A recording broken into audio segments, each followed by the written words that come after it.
¿Qué tienen que ver los objetos oxidados con el tétanos? ¿O por qué dicen que si te llega a morder un perro te puede dar rabia o te puede dar tétanos? Y lo más importante, ¿qué es el tétanos y por qué deberías tenerle algo de respeto? Y aunque es una palabra bastante conocida, muy pocas personas saben, bueno, cómo se ve el tétanos, qué hace el tétanos, cómo puedo curar o prevenir el tema de tener tétanos. Y nada como empezar el año revisando tu cartilla de vacunación, que eso es bastante importante. Y es que aunque es una enfermedad bastante conocida, no se le da la importancia que realmente requiere y sobre todo si es algo que pone en riesgo tu vida. Soy el Dr. Polo Guerrero y el día de hoy todo lo que debes conocer sobre el tétanos. Nada más antes de iniciar el video, primero desearte un feliz 2025 si es que estás viendo esto cuando salga y si no, hola, ¿cómo estás? También me gustaría recordarte que aquí abajo está el botón de suscripción por si todavía no lo estás y te gusta ese tipo de contenido. Si este video te gusta más adelante, agradecería muchísimo que le des el like y también si puedes revisar los demás videos que creo que también están bastante interesantes. Y si no te gusta o tienes algo que decirme, por favor, házmelo llegar a través de la cajita de comentarios. Esa es la manera en la cual me doy a entender si estoy haciendo bien o mal las cosas. Y si consideras que es una información de valor, agradecería muchísimo que lo llegues a compartir. Sin más anuncios, vamos al video del día de hoy. Para poder entender lo que es el tétanos, es que primero tenemos que decir que es una bacteria, pero no es cualquier bacteria, sino que esta bacteria va a soltar esporas. Y eso es lo que hace toda la complejidad del tétanos. Esta es una enfermedad infecciosa aguda, causada por las esporas de una bacteria conocida como el Clostridium tetani.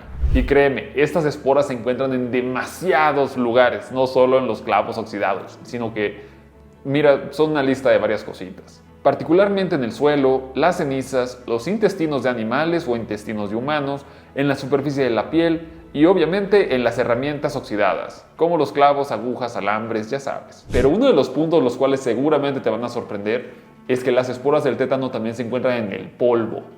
Dime en qué parte del mundo no vas a llegar a encontrar polvo. Tienes razón. Ahora, cuando hablamos de las esporas, estamos hablando de que son cosas las cuales sobreviven a temperaturas ridículamente altas o ridículamente bajas. Son cosas bastante resistentes. Pero lo más interesante de todo esto, o bueno, para aquel que le interese la microbiología, pues es que una bacteria suelta esporas. Eso es la cosa más rara del mundo, pero existe. Y si te preguntas entonces qué relevancia tienen las esporas, es que al ser estas, son resistentes a la gran mayoría de antisépticos que se pueden encontrar en el mercado el día de hoy. Entonces, son cosas las cuales sobreviven a temperaturas ridículas, son resistentes a la gran mayoría de antisépticos y aparte pueden durar en las superficies por largos periodos de tiempo. ¡Qué miedo! ¡Tengo miedo! Y el tema de que las esporas del Clostridium tetani se encuentren en todos lados es que quiere decir, es mucho más frecuente que puedas llegar a tener tétanos porque te tropezaste y te caíste y te raspaste a porque te picaste con algún objeto oxidado. Entonces, ¿cómo se transmite el tétanos? A través de una abertura con tu piel. ¿Con qué? Con lo que sea. ¿Qué? Pero entonces, ¿por qué es tan peligroso el tema del tétanos? ¿O por qué se le da tanta importancia? Para poder entender cómo funciona el tétanos, necesitas saber que existen dos exotoxinas. La primera es la tétanoespasmina. Es una cadena de polipéptidos que es responsable de que la enfermedad pueda viajar a través de la sangre. Esto para unirse a los nervios. Y una vez llegue a ese lugar, va a seguir subiendo hasta tus neuronas y va a llegar al punto donde se comunican las neuronas. A este proceso se le conoce como sinapsis. Pero lo característico del tétanos no es que solo va a subir, sino que también una vez llegue a subir, va a empezar a bajar. Ese se va a transportar de regreso hasta los axones o soma de las neuronas. Y más adelante va a bloquear la función y la liberación de neurotransmisores, entre los cuales se encuentran la glicina y GABA. Si te preguntas por qué es importante el saber cómo funciona y todo eso, es porque literal, GABA es uno de los neurotransmisores relacionados con la relajación de tu cuerpo. Tú tienes la posibilidad de relajar una parte por ese neurotransmisor. Pero si nosotros cortamos GABA, no vas a poder relajar. Y al contrario, vas a estar todo el día contrayendo. ¡Por un demonio, lo que faltaba! El problema con el tétanos no es que solo va a afectar a los nervios que tú puedes controlar, como pueden ser tus dedos, tus muñecas, tus manos, sino que va a afectar a los nervios de los cuales tú no puedes controlar, como el latido de tu corazón, el movimiento de los intestinos o que tus pulmones respiren. Es eso. Las manifestaciones clínicas de la enfermedad pueden ser fiebre, rigidez muscular y algo conocido como la disautonomía, lo cual resulta en un cuadro doloroso, grave y potencialmente mortal. Y bueno, la segunda exotoxina que es responsable de que el tétanos pueda llegar a infectarte se llama la tetanolicina, que aunque actualmente su función no está bien establecida en el tema de la enfermedad, sabemos que es la que permite que la espora pueda viajar a través de la sangre. Por eso es importante mencionarla. Algo que quiero que entiendas desde este momento, porque a partir de aquí la cosa se puede poner un poquito rara, es que aunque nosotros sepamos que existe el tétanos y sabemos más o menos cómo es que llega a afectar al ser humano, todavía se desconocen demasiadas cosas del mismo, como en el caso de las exotoxinas. Se conoce más o menos y sabemos más o menos lo que hacen. Pero cuando hablamos de la clínica del tétanos, créeme, no todos comienzan con una rigidez. No es como que de la noche a la mañana te vayas a poner todo duro, rígido y que ya no te puedas llegar a mover. No te puedes mover, ¿verdad? Va por ahí, pero no 100%. Las manifestaciones clínicas del tétanos son demasiado variables, pero se han establecido 4 grupos. El primero es el tétanos neonatal. En cualquier momento de la vida puedes llegar a contraer tétanos, pero es mucho más frecuente en los recién nacidos o en personas mayores de los 60 años. La enfermedad es particularmente común y lamentablemente muy grave en los recién nacidos y también en las mujeres embarazadas. No sé si tengas la oportunidad, pero si puedes ir a preguntarle a tu mamá si le pusieron la vacuna en el tétanos cuando tú naciste, seguramente lo hicieron. Y esto es porque sí, parte importante de todo esto de prevenir el tétanos neonatal está que durante el embarazo se haga la correcta vacunación de las mujeres embarazadas. Esto puede ser desde el tema de que, bueno, cualquier cosa corte que pueda llegar a tener puede llegar a desencadenar el tétanos. Y si lo pasamos hacia el recién nacido o el bebé que está dentro, claramente se comporta mucho peor. Entonces, por eso es importante que sí tengamos a las embarazadas con un buen registro de sus vacunas del tétanos. Cuando el tétanos ocurre durante el embarazo o las 6 semanas antes de finalizar el embarazo, se le denomina como tétanos maternos. Y en los primeros 28 días de vida del recién nacido es el tétanos neonatal. De aquí también existe el tétanos localizado, el cual literalmente quiere decir que solo está afectando la zona en la cual empezó la infección, como puede ser simplemente que tu brazo o tu mano. Pero también nos podemos ir hacia el tétanos cefálico, el cual ocurre cuando te cortas en el rostro o a nivel del cuello. La manera en la cual el tétanos va a poder entrar a tu cuerpo es a través de una abertura, como puede ser cualquier tipo de herida, pero literalmente cualquiera, desde una astilla hasta una cortada bastante importante, hasta incluso hacer procedimientos sin la correcta esterilización de los usos. Todo eso puede llegar a que simplemente tengas una entrada a tu cuerpo y eso te puede desencadenar el tétanos. Pero el tipo de tétanos que se le tiene más miedo es al tétanos generalizado. Esta siendo la última forma de presentación y la más frecuente. Una de las partes más características del tétano es algo conocido como la risa sardónica, lo cual va a mostrar rigidez a nivel de la mandíbula, al igual que en el cuello. Ahora, te digo, yo no soy muy fanático del arte, pero no sé si alguna vez has visto esta imagen, en donde literal, esta imagen describe un paciente con tétanos. Rigidez completa en donde podemos ver una curvatura a nivel de la espalda, los brazos van a estar completamente flexionados e incluso los puños van a estar también flexionados y cerrados. Eso es una presentación típica de lo que puede ser un tétano generalizado. Y no sé si recuerdas que hace un momento te dije que la presentación clínica, además de la fiebre y de la rigidez, presentan algo conocido como la disautonomía. Literal, hay cosas en tu cuerpo que tú no controlas, como puede ser que tu corazón esté constantemente latiendo o que tus pulmones estén funcionando. La disautonomía quiere decir que todas esas acciones que tú no controlas se van a descoordinar. Y eso claro que puede poner en riesgo la vida.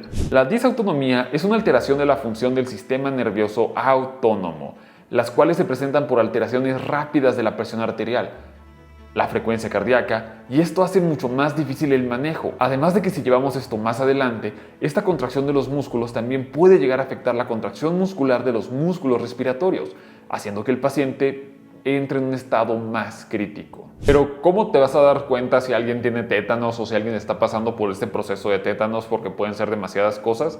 Lo primero es el antecedente de una herida, cualquier tipo de herida. El periodo de incubación del tétanos es de 1 a 10 días. Y es que a partir del 4.º día en el cual nosotros empezamos a presentar los síntomas, el paciente puede ya empezar con el tema de la disautonomía, y esto puede durar de 1 hasta 3 semanas. Los síntomas del tétanos pueden variar desde 3 a 21 días. Estos van a seguir avanzando de manera progresiva. ¿Qué quiere decir? Que el paciente se va a empezar a sentir cada vez peor. Primero con la contracción de su mandíbula, de los músculos del cuello. Más adelante el paciente no va a poder tragar cosas porque eso involucra hacer una contracción muscular, lo cual le va a causar demasiado dolor. E incluso aquí entran otros datos parecidos a los de la rabia, como es la aerofobia.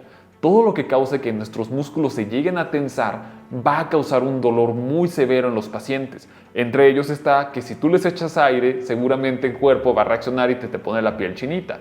Si alguien le echa aire a ese paciente, la contracción va a ser un dolor tan insoportable que la recomendación para esos pacientes está en que estén en un lugar aislado y que de verdad nadie los moleste con nada, ya que el simple hecho de apuntarles con una pequeña luz puede llegar a desencadenar estos espasmos y este dolor. El avance del tétanos resulta en espasmos repetitivos, dolorosos y parecidos a una convulsión que pueden durar varios minutos. Ahora, esta es una de las realidades más fuertes respecto al tema del tétanos. Y es que, aunque volvemos a lo mismo, es una enfermedad bastante conocida y que quizás se le tenga cierto respeto, no deja de ser una enfermedad la cual no tiene cura. ¿Cómo? ¿Nani? Y es que es una enfermedad la cual se supone que ya estaba más controlada. Esto es por la cartilla de vacunación y los refuerzos que se tienen que poner durante el trayecto de la vida. Hacía raro que lleguemos a encontrar un paciente con tétanos. Actualmente se piensan en otras cosas que ponen más en riesgo la vida y que pueden llegar a ser más frecuentes antes de siquiera pensar en tétanos. Y eso es lo complicado. Para poder llegar al diagnóstico necesitamos hacer un proceso de exclusión. Esto quiere decir que los médicos y los hospitales tenemos que revisar otras cosas antes de siquiera pensar en el tétanos. Pero bueno, depende de la zona en la que vivas y todo lo demás. Y lo segundo es que para poder hacer el diagnóstico de tétanos necesitamos ver al paciente. Esto es porque sí existen laboratorios para poder decir si es o no tétanos, pero lamentablemente son laboratorios bastante costosos y que quizá muchas instituciones no tengan esa facilidad de poder hacérselos a todas las personas, pues que lleguen con parálisis y una cortada. Aunque a partir de ahí tú deberías pensar en tétanos. Mientras que si te pedimos algún estudio de laboratorio, como puede ser una tomografía o una radiografía, es con la pura intención de decir no es lo que nosotros estábamos pensando y sí puede ser tétanos. Esa es toda la intención. No hay una pastilla o un medicamento que podamos nosotros utilizar con la intención de cortar el tétanos, sino que literal es un tratamiento de soporte. Y si te llegas a preguntar antes de cualquier cosa, oye, si me limpio la herida, ¿tengo menos probabilidades de tener tétanos? No. ¡Oh, rayos! El tétanos es resistente a casi todos los antisépticos que tenemos. Ahora, esto no quiere decir que no tengas que limpiarte la herida, porque bueno, se puede infectar de cualquier otra cosa. Pero tampoco está recomendado el uso de agua oxigenada o alcohol para desinfectar, porque bueno, el tétanos es resistente a esos. Y en todo caso tú ya sabes que lo único que tienes que utilizar para limpiar una herida es agua y jabón neutro. Así que créeme, por más agua oxigenada o alcohol que te puedas llegar a echar en esa herida previniendo que te pueda dar tétanos, igual te puede dar.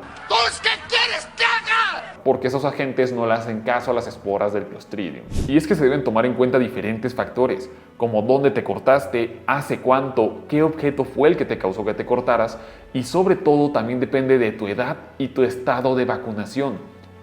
Y es que eso es lo más importante respecto al tema del tétanos, porque si nosotros tenemos el esquema de vacunación completo y al día, no tenemos que preocuparnos por nada de eso. Pero, ¿qué tal si no? Buena pregunta, hermano.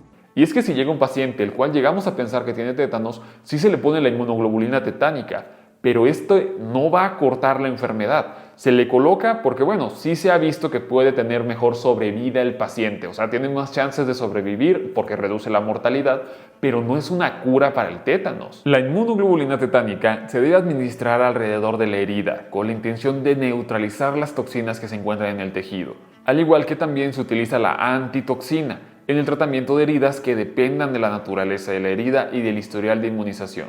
Pero el tratamiento del tétano sigue siendo de soporte. Si es necesario, se le va a tener que dar ventilación al paciente. También se debe evitar que llegue a convulsionar. Y fuera de eso, esperar a que el paciente libre la enfermedad. Por eso se le da más hincapié a los mayores de 60 años, porque necesitan que su cuerpo sí pueda librar la enfermedad. En 2018, aproximadamente 25,000 recién nacidos fallecieron a causa del tétanos neonatal, lo que supone una reducción del 97% con respecto a 1988, en donde se calcula a 787,000 pacientes que fallecieron en el primer mes de vida a causa del tétanos. Y este dato solo lo pongo para recalcar la importancia de la vacunación del tétanos y sobre todo en recién nacidos y el tema de los refuerzos.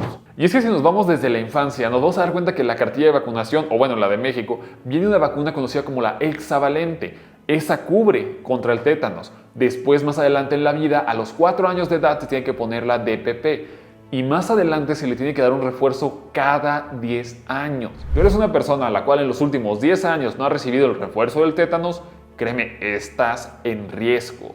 Actualmente estamos viendo repuntes en ellos, tanto en tema de los niños como en adultos mayores o simplemente personas las cuales están en contacto con materiales que puedan llegar a cortar, están en mayor riesgo y esto es por la falta del refuerzo cada 10 años en la vacunación.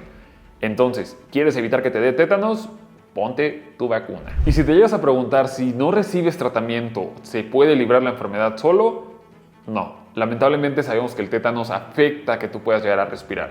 Si dejas de respirar es donde la cosa se pone muy fea. Pero bueno, espero que aprendieras algo nuevo el día de hoy. Espero que también ahorita en este momento le hables a tu mamá para que te mande tu cartilla de vacunación o te la pueda enseñar en donde en efecto te pusieron tus refuerzos a los 4, 14, 24, 34. Y si eres una persona a la cual de verdad no recuerda la última vez que se puso el refuerzo del tétanos, ya es momento de que te la vayas a colocar. Así que bueno, nada como iniciar el año con un buen chequeo general médico. Lo voy a dejar al aire. Y sobre todo que bueno, al final del día solo tengas en la cabeza que es mucho más frecuente que te puedas raspar, caer y que te dé tétanos a por un clavo oxidado. Por aquí te voy a estar dejando las redes sociales por si tienes alguna pregunta o quieres revisar qué es lo demás que estamos haciendo. Y sobre todo, no olvides cuidar más de tu salud este inicio de año. Estás a muy buen tiempo. Y bueno, si tienes alguna pregunta respecto al tema del tétanos, pregúntale a tu médico. Ve a checar tu cartilla de vacunación.